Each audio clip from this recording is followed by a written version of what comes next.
लिए 19 को देख करके उतना एक्साइटमेंट बच्चों में नजर नहीं आता जो आना चाहिए।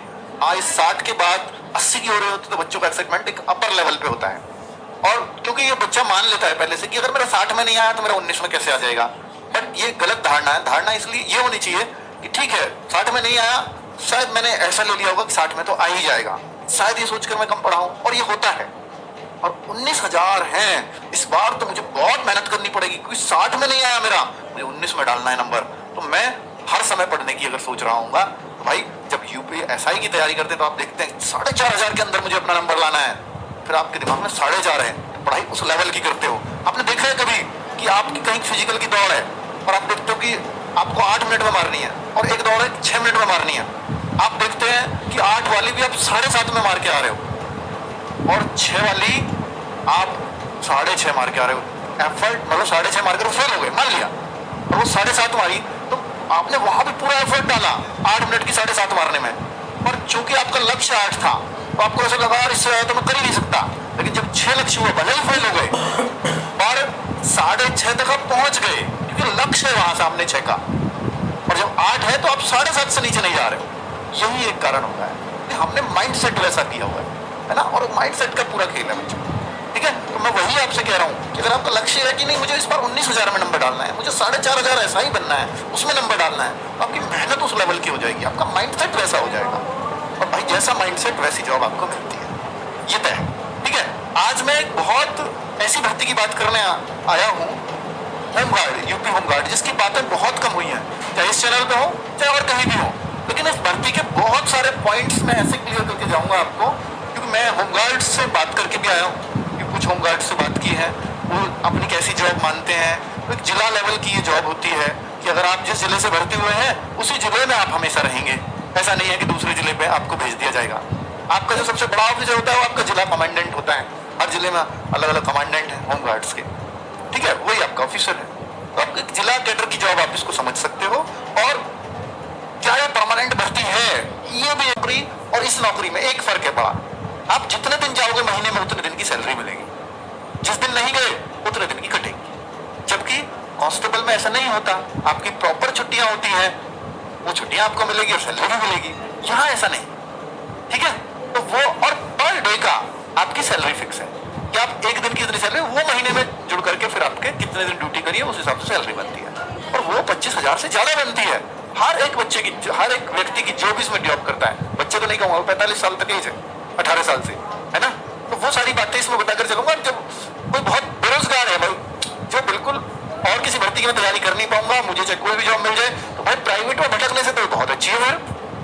अगर 25,000 मिल रही है आपको अपने जिले में ही, आपको हो सकता है अपनी चौकी में ही ये जॉब मिल जाए पुलिस वालों के साथ अटैच करके, फिर तो ठीक है। अपने घर में अगर आप जॉब कर रहे हो और आपको 25,000 मिल रहे हैं, महीने के 25,000 आपके बन जा रहे हैं, तो घर से तो रोज अप डाउन हो रहे हैं, फिर तो 25,000 बुरे नहीं है ना। तो मैं उस भर्ती के बारे में आज बात करने आया हूँ, ठीक है। तो 18 से 45 साल इसमें एज भी है, 25,000 से ज्यादा सैलरी बनेगी, वो मैं बताऊंगा अभी कैसे बनेगी। 2 फेजेस में भर्ती आएगी, 44,000 भर्ती आ रही है, जुलाई में फॉर्म आएंगे जैसा अभी तक अपडेट है, और इन 44,000 को 2 भागों में बांटा जाएगा। हो सकता है पहले भाग में 20,000 हो, दूसरे में 24 हो, जरूरी नहीं है 22 ही की जाएंगी, पहले में 30 हो, अगले में 14 हो, ठीक है। तो 2 फेज में भर्ती होगी, यानी एक बार में ही 44,000 को भर्ती नहीं करने जा रहे हैं, और योग्यता इसमें 10th पास है, यानी 10वीं पास चाहिए होमगार्ड बनने के लिए। यूपी बोर्ड, यूपी में है ना, कांस्टेबल बनने के लिए आपको 12वीं होना पड़ेगा। ये आज की खबर है, और ऐसी खबरें बहुत आ चुकी हैं, पर मैंने इसमें कभी वीडियो नहीं किया, पर आज कर रहा हूं ताकि बहुत सारे बच्चों को कुछ क्लैरिटी आ जाए, ठीक है। 15 लाख के करीब आवेदन भी उम्मीद कर रहा है भर्ती बोर्ड, ठीक है, कि 15 लाख आवेदन, समझ रहे हो, होमगार्ड बनने के लिए इतने आ जाएंगे, और मैं मानता हूँ इससे ज्यादा ही आएंगे, ठीक है। और अब ये वीडियो और बन गई तो अब तो और ज्यादा आएंगे, क्योंकि अब कुछ खास बातें भी दिख जाएंगी इस जॉब की। तो आप कहो कि सर इसमें बहुत वैल्यू मिलेगी, देखो वर्दी जरूर पुलिस जैसी मिलेगी, लेकिन यहाँ पर आपके ऊपर होमगार्ड, यहाँ से जो यूपी पुलिस लिखा होता है वो तो नहीं लिखा मिलेगा, यहीं से आप पहचान ले जाओगे, एचडी लिखा रहेगा आपके यहाँ पर होमगार्ड। तो और वर्दी पुलिस किसी आम पब्लिक को हो सकता है आप वही पुलिस वाले ही लगोगे, है ना, ठीक है। तो 44,000 वो सारी डिटेल इसमें बता रखी है, और पुलिस वाले से ज्यादा पुलिस वाला अपने आप को होमगार्ड वाले समझते हैं भाई, क्योंकि देखो उनको वो फीलिंग लेनी है, और वो ऑलरेडी पुलिस वाले हैं तो उनको उस फीलिंग की जरूरत नहीं है ना। तो उम्र 18 साल से 45 साल ये रही, और इस बाद ये 44,000 पदों की बात है, ये रही। और इसमें आपको और बता दूं कि टोटल यूपी के अंदर 1,18,348 पद स्वीकृत हैं, जिनमें से 74,000 ऑलरेडी होमगार्ड्स ड्यूटी कर रहे हैं। वही 74 से अगर ऊपर की बात करूं तो वो 44,000 पद अभी खाली हैं, 44,348 पद इतने खाली हैं जिन पर ये भर्ती होनी है। योगी जी की स्वीकृति मिल चुकी है पहले से ही कि 1,18,300 ये जितने स्वीकृत हैं इनमें से इन भर्तियों को पूरा कर दो। 2 बार में कर दो, ठीक है, 1 बार में तो ये संभव नहीं है जैसा उन्होंने बोला। और इसमें होमगार्ड्स को मिलने वाले फायदे आपको बता देता हूँ कि ये मानदेय इनको पर डे का मिलता है, जो सैलरी इनको मिलती है वो पर डे के हिसाब से मिलती है। और इस भर्ती प्रक्रिया में कोई इसको कांस्टेबल जैसा बनाया गया है। मैं आपको बता दूं भाई, पहले एग्जाम है, इसमें भी फिर फिजिकल है और फिर मेडिकल भी है। Exam and physical, medical, degree, ये सब कुछ होगा, पर ये थोड़ा सा तेजी से होगा, ठीक है। तो एग्जाम फिजिकल इसमें भी आपको देने होंगे। दौड़ को 2 किलोमीटर से बढ़ाकर 2.5 किलोमीटर किए जाने पर विचार चल रहा है। अभी आपको दिखाऊंगा कि पहले क्या फिजिकल होता था, उसके बाद हिसाब से देख लेंगे। होमगार्ड मंत्री जी हमारे धरती प्रजापति जी उनका नाम है, जो इस भर्ती को अपने अंडर करेंगे, ठीक है। और पहले आपने देखा होगा कि होमगार्ड की भर्ती भाई बहुत पहले आई थी, करीब 2011-12 के साल बाद रही होगी। तो उस टाइम पे किस तरह से भर्ती हुए थे पता नहीं, एग्जाम तो हमें याद नहीं है, एग्जाम होता था भी या इसका नहीं भी होता था, ठीक है। पर डे का मानदेय या एक सैलरी इसकी बनती है, और वो ऐसे बनती है कि जब से अभी होमगार्ड से बात हुई कुछ से पहले 800 रुपये था, शायद अभी 960 रुपये सुना है, 960 पर डे। और एक और से बात हुई, वो 916 के आसपास बता रहे हैं। तो हो सकता है कि शहर टू शहर भी डिपेंड हो रहा हो, महंगे शहरों में थोड़ा सा बढ़ जा रहा हो, है ना। और कई बार ड्यूटी का फर्क होता है, कुछ और तरह की बता रहे हैं कि इसमें ड्यूटी और भी होती है, तो इसमें 2000 एक्स्ट्रा भी मिल जाता है। अगर मैं 960 से कैलकुलेट करूं, पूरे 30 डेज आपको काम मिलेगा। ऐसा नहीं है कि फिर काम ही नहीं आज हमारे पास, ऐसा तो है नहीं, शॉर्टेज है ऑलरेडी, तो आपको वह भेज दिया जाएगा। वैसे कायदा यही है इसमें, जितने दिन काम की जरूरत होगी उतने दिन बुलाएंगे आप, और ऐसा नहीं होता अक्सर। सबकी ड्यूटी पूरे ही मिले, जो छुट्टी कर रहा है भाई मान लो 1 दिन की, तो 29 डेज की उसको सैलरी मिलेगी। इस तरह से होता है। और अगर मैं ये देखूंगा, मुझे तो लग रहा है 27,000 प्लस सैलरी आपकी आराम से बन जाएगी।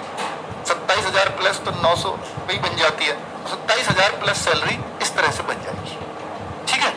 हाँ, जीडी रिजल्ट पे बेटा कल वीडियो करूंगा। जीडी रिजल्ट पे वो ट्विटर के लिए मैंने अभी शेड्यूल करवानी है, वो हो गई भी होगी शायद, ठीक है। तो ये इसमें पूरी कंडीशंस दे रखी है, इसको आप पढ़ सकते हो, ये 10वीं पास वगैरह के। अब मैं आपको इसके फायदे बताता हूँ, क्योंकि यूपी होमगार्ड अगर आप भर्ती हो जाते हो और आप कहते हो सर मैं तो कांस्टेबल की भर्ती मेरे को देखनी है और यूपी होमगार्ड से तो मैं संतुष्ट नहीं हूँ, पर मेरे को एट इंस्टेंट हो सकता है मेरा यूपी पुलिस में ना हो, ऐसे कुछ डर हो बच्चों में, और मैं होमगार्ड ही बन जाऊँ, मेरे घर परिवार की मेरे ऊपर जिम्मेदारी है, तो आपको होमगार्ड बनने के बाद यूपी पुलिस की भर्तियों में बड़ा फायदा होता है। वो मैं आपको दिखाने आया हूँ। ये यूपी पुलिस की भर्ती है जो क्षैतिज आरक्षण में आती है। यूपी पुलिस की भर्ती का नोटिफिकेशन दिखा रहा हूँ मैं आपको कि होमगार्ड बनने का फायदा उसमें क्या मिलता है। पर पहले तो आप कम से कम 3 वर्ष तो ड्यूटी कर चुके हो होमगार्ड की, तभी आपको फायदा मिलेगा। सर, होमगार्ड के जो निरंतर 3 वर्ष या अधिक की निरंतर सेवा होनी चाहिए। ऐसा नहीं कि मैं अब बना फिर हटा फिर बन गया, ऐसा नहीं होना चाहिए, निरंतर सेवा होनी चाहिए 3 साल की। तो आपको होमगार्ड्स के फायदे मिलेंगे, ठीक है। वो क्या है कि 5% वैकेंसी रिजर्व की जाती है होमगार्ड्स के लिए यूपी पुलिस के अंदर। जैसे मान लो कि भाई 60,000 भर्ती आई थी अभी, 60,000, तो उसका 5% कितना बनेगा आप बताओ। तो आप कहोगे सर ये तो अच्छा खासा बनेगा। 3,000 वैकेंसीज होमगार्ड के लिए रिजर्व रखी गई, और जो न्यूनतम कट ऑफ जानी चाहिए, एक न्यूनतम मान एक ये होता है कि इतने परसेंट नंबर आने चाहिए, उससे नीचे विचार नहीं किया जाएगा, उतने पे कट ऑफ गई। जितनी कम से कम हो सकती है उतने पे कट ऑफ गई है इस बार। 3,000 ले जाएंगे तो कैसे ले जाएंगे आप बताओ ना, ठीक है। उस तरह से तो भाई होमगार्ड के लिए फायदा ये। और दूसरा, एज में भी छूट जो आप मांगते हो ना, तो इसमें तो एज की बहुत हद तक छूट होती है।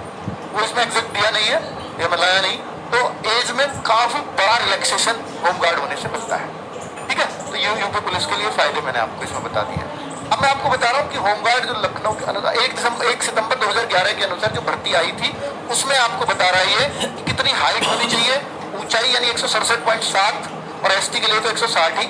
हालांकि एसटी के लिए कांस्टेबल भी 160 है, पर ये 168 है, ठीक है। पर यहाँ 167.7 चलेगी। अब सीना बिना फुला 78.8 और फुला करके 83.8। महिला अभ्यर्थियों के लिए जो कांस्टेबल में सेम ही है।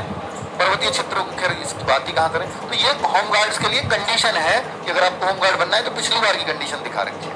और पिछली बार कितना था वो कह रहा है 2 किलोमीटर से बढ़ा के हम दौड़ को 2.5 किलोमीटर करेंगे, उस तरह का प्रोसीजर है, ठीक है। अगर मैं बात करूं भाई कि ये सर कट ऑफ कितनी जाती है, तो होमगार्ड श्रेणी की कट ऑफ इस बार ये 60,244 का रिजल्ट है, इसमें आपको खाली छोड़ा हुआ दिखाई दे रहा है। इसका मतलब है न्यूनतम पे जितना फिक्स किया गया वो उतनी कट ऑफ गई हो, ठीक है। या बच्चे कम मिले होंगे, इतने बच्चे मिले नहीं होंगे जितने इनको चाहिए थे, इसलिए इस कॉलम को खाली छोड़ा गया है, ठीक है। चलो बाकी इसके लिए फिक्स 5% वैकेंसीज, ये मैं नोटिफिकेशन का ही पेज लेकर के कह रहा हूँ। देखो ये खुद लिख रहा है कि जो आरक्षण होता है वो होमगार्ड्स के लिए 5%, भूतपूर्व सैनिकों के लिए 5%, स्वतंत्रता संग्राम सैनिक सेना आधारित जो फ्रीडम फाइटर्स 2%।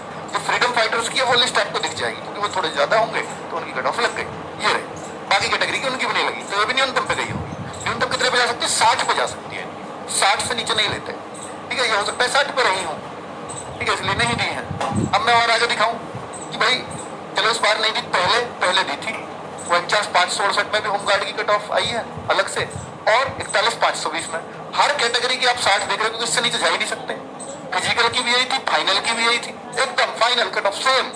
और ये थोड़ी सी अप गई थी कि जो 49,568 आई, इसमें होमगार्ड्स को पता ही नहीं था कि हमारे लिए भी कंडीशन है, इसमें पता लग गई तो उन्होंने भर दिया। एसटी के लिए न्यूनतम पे ले लिया होगा, या मिले ही नहीं होंगे इसके बराबर बच्चे, इसलिए खाली छोड़ दिया। तो ये कट ऑफ वहां पर गई थी, ठीक है। तो ये आप देख सकते हैं कि होमगार्ड का होने का फायदा आगे आपको और भर्तियों में भी मिलता है। और होमगार्ड एक लाइवलीहुड के लिए अपने जिले में, आपको अपने जिले से अगर आप भर्ती होते हैं तो अपने जिले में ही इस नौकरी को करोगे, इसमें ये नहीं है कि